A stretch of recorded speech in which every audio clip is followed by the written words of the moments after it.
મહેસાણાના કડીમાં રાજકીય ગરમાવો પૂર્વ ધારાસભ્ય બળદેવજી ઠાકોરના ભાજપ પર પ્રહાર પૂર્વ નાયબ મુખ્યમંત્રી નીતિન પટેલ પર સાધ્યું નિશાન ભાજપે નીતિન કાકાને ખૂણામાં મૂકી દીધા છે સ્પષ્ટ વાત કહેતા હતા એટલે તેમની સાથે અન્યાય કર્યો છે વધુમાં સરકારી કચેરીઓમાં પૈસા વગર કામ ન થતા હોવાનો આક્ષેપ કર્યો છે નંદાસરમાં ભાજપના જુદ્દેદારો ગાયોને કતલખાને મોકલતા હોવાનો સનસનીખેજ આરોપ પણ લગાવ્યો છે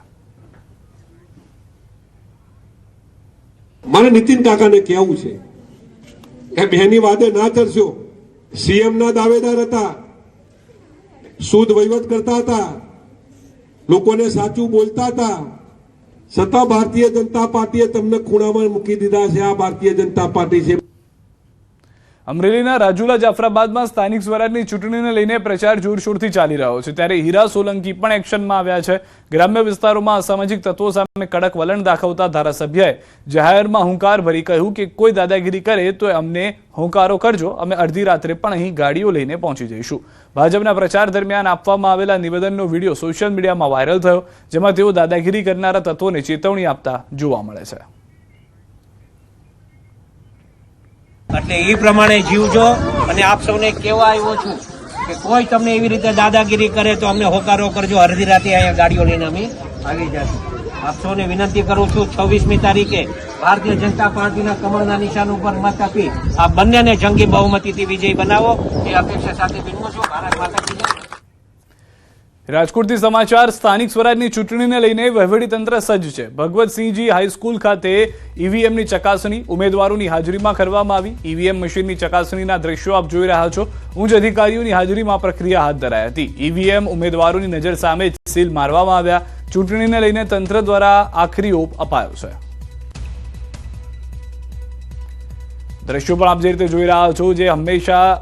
પ્રોટોકોલ પ્રમાણે કાર્યવાહી થતી આવે છે તે પ્રમાણે જ કાર્યવાહી કરવામાં આવી ઉચ્ચ અધિકારીઓ ઉપસ્થિત હતા ઉમેદવારો ઉપસ્થિત હતા તેમની દેખરેખ હેઠળ તેઓની સામે જ આ તમામ કાર્યવાહી કરવામાં આવતી હતી ઈવીએમની ચકાસણી કરવામાં આવી હતી ઈવીએમની ચકાસણી થયા બાદ તેઓ સંતુષ્ટ થયા ઉચ્ચ અધિકારીઓ જે ત્યાં ઉપસ્થિત હતા તેઓએ સુપરવિઝન કર્યું ત્યારબાદ સીલ કરવામાં આવ્યા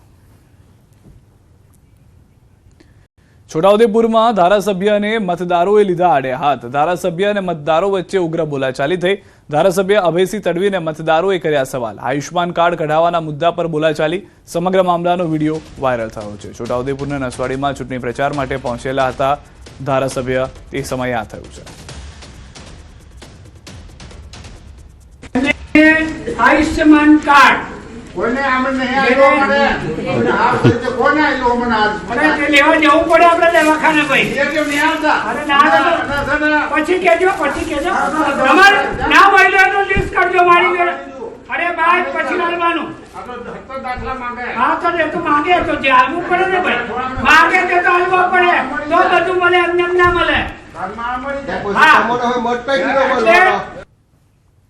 સુરેન્દ્રનગર જિલ્લામાં સ્થાનિક સ્વરાજની ચૂંટણીને લઈને ભાજપ દ્વારા મહિલા સંમેલન યોજાયું જેમાં મોટી સંખ્યામાં મહિલાઓ જોડાઈ હતી શહેરી વિકાસ મંત્રી દર્શનાબેન વાઘેલાની અધ્યક્ષતામાં યોજાયેલા આ કાર્યક્રમમાં મહિલાઓએ ઉત્સાહપૂર્વક ભાગ લીધો હતો અને વિરોધ પક્ષને ચૂંટણીમાં જડબાતોડ જવાબ આપવા હાકલ કરી સંમેલનમાં ભાજપના ઉમેદવારોને જંગી બહુમતીથી જીતાડવા અપીલ કરવામાં આવી અને સરકાર દ્વારા મહિલાઓ માટે અમલમાં મુકાયેલી કલ્યાણકારી યોજનાઓને આત્મનિર્ભરતા તરફ મહત્વપૂર્ણ પગલું ગણવામાં આવ્યું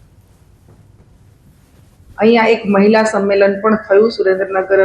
શહેરમાં ખૂબ મોટી સંખ્યામાં બહેનો અહીંયા હાજર રહી છે કારણ કે બહેનોમાં એક રોષ છે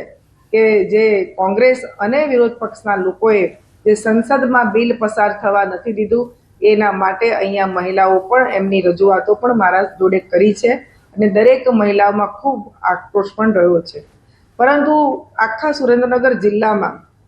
ભારતીય જનતા પાર્ટીનું ખૂબ સરસ વાતાવરણ છે આજે બહેનોમાં એટલો બધો રોષ હતો અને બહેનોએ કહે છે કે આવનારી સ્થાનિક સ્વરાજ્યની ચૂંટણીમાં અમે કચ્છ કટાવીને મતદાન કરીશું અને ભારતીય જનતા પાર્ટીને ભવ્ય વિજય અપાઈશું 33% અને અમે લઈને જ જપીશું અને મોદી સાહેબને પણ અમારું વચન જે આપ્યું છે એ બહેનોએ કે અમે મોદી સાહેબનો આભાર માનીએ છીએ અને જે વિરોધ પક્ષનું કૃત્ય કરી રહ્યા છે એમને તો જડ મૂળથી ઉખેડી નાખીશું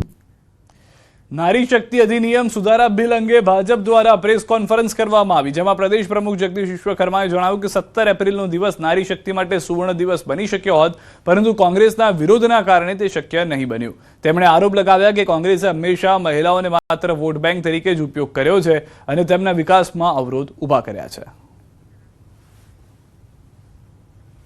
એક બાજુ ભાજપ અને એનડીએની મહિલાઓને સશક્ત બનાવવાની આ વિચારધારા છે, અને બીજી બાજુ કોંગ્રેસ છે જે મહિલાઓના માર્ગમાં એ અવરોધ બનીને જ્યારે ઊભી છે. કોંગ્રેસ અને ઇન્ડિયાના ગઠબંધનના નેતાઓએ બિલ પસાર ન થવા શક્યું, ત્યારે જ તે રીતે જે તે આનંદ વ્યક્ત કર્યો અને મેજ થપથપાવી. આ જ બતાવે છે નારી શક્તિનું એ અપમાન. મુખ્યમંત્રીએ નારી શક્તિ અધિનિયમ સુધારા બિલ અંગે જણાવ્યું કે કોંગ્રેસની નકારાત્મક રાજનીતિને કારણે બિલ પાસ થઈ શક્યું નહીં. આ અધિનિયમ લાગુ થવાથી સામાન્ય મહિલાઓને વધુ પ્રતિનિધિત્વ મળત, જે કોંગ્રેસને સ્વીકાર્ય નહોતું. આઝાદીના દશકો સુધી દેશ પર એક હથ્થું શાસન કરનારી કોંગ્રેસ પાર્ટી નકારાત્મકતાની રાજનીતિ કરી રહી છે. દેશના વિકાસમાં અને નીતિ ઘડતરમાં બહેનોના સમાન યોગદાનનો અવસર હતો, પરંતુ કોંગ્રેસ પાર્ટીએ હંમેશની જેમ તેનો પણ વિરોધ કર્યો. કેન્દ્રીય મહિલા મંત્રી રક્ષા ખડસે કોંગ્રેસ અને તેના સાથી પક્ષના વિરોધને નિંદનીય ગણાવ્યો અને જણાવ્યું કે આ બિલ દેશની તમામ મહિલાઓને, યુવાઓ માટે, ભવિષ્ય માટેનું હતું. તેમણે કેન્દ્ર સરકારની મહિલાઓ માટેની યોજનાઓનો ઉલ્લેખ કર્યો. कल प्रियंका जी ने जो महिलाओं को लेके बात की वो काफी गंभीर है कि उन्होंने कहा कि आदरणीय प्रधानमंत्री जी महिलाओं को सामने रखते हुए इसमें राजनीति कर और इसका फायदा ले रहे हैं. लेकिन मैं उन सभी कांग्रेस और सभी अपोजिशन दलों को ये बताना चाहूंगी कि सिर्फ आदरणीय प्रधानमंत्री जी ही है जिन्होंने 2014 के बाद महिलाओं को सक्षम करने के लिए ना किसी कागज पे योजनाएं बनाई, लेकिन वो प्रत्यक्ष में उतारी भी. વડોદરાથી સમાચાર. વોર્ડ નંબર 10માં ભાજપ સામે વિરોધનો વંટોળ છે. મકરંદ દેસાઈ રોડ વિસ્તારમાં ઉમેદવારો સામે પેમ્પલેટ વોર. વોર્ડ 10ના ભાજપના ઉમેદવાર સામે પ્રજાનો ભારે રોષ જોવા મળ્યો છે. રોડ પર પેમ્પલેટ ફેંકી અનોખી રીતે વિરોધ નોંધાવ્યો છે. રિપીટ ઉમેદવાર નીતિન ડોંગા અને અવની સ્ટેમ્પવાલા સામે મતદારોમાં ભારે આક્રોશ છે. છેલ્લા 5 વર્ષમાં વિસ્તારમાં કોઈ કામ થયા નથી, તો ફરીથી વોટ શા માટે આપવોના પોસ્ટર લાગ્યા. ઉમેદવાર નીતિન ડોંગાએ 2 દિવસ પૂર્વે માસ્કમેનને ફોન કોલ કરી આપી હતી ધમકી.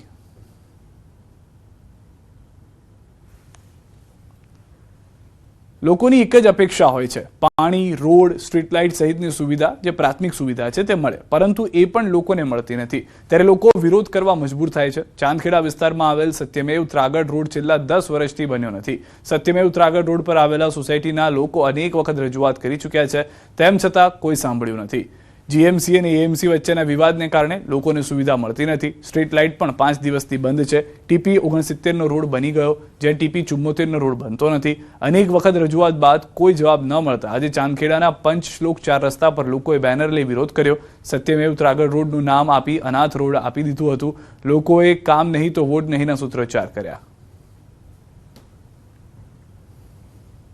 અમારી હાથમાં આવતું નથી તો આની જવાબદારી કોની? રોડ રસ્તાની. અહીંયા સવારે મજૂર માણસો જે બિચારા મજૂરી કરવા જાય છે એમને 2-2 કલાક સુધી બસ મળતી નથી, બરાબર છે. બીજું કે અહીંયા કોઈ પાણી, ગટર ને એટલી બધી ઉભરાય છે કે પબ્લિક, તમે અત્યારે જોઈ શકો છો લાઈવ કે ત્યાં એક ખાડો છે. એ ખાડો છેલ્લા 15 દિવસથી છે અને પબ્લિકને જવા માટે કયા રસ્તેથી જવું એ બહુ મોટી સમસ્યા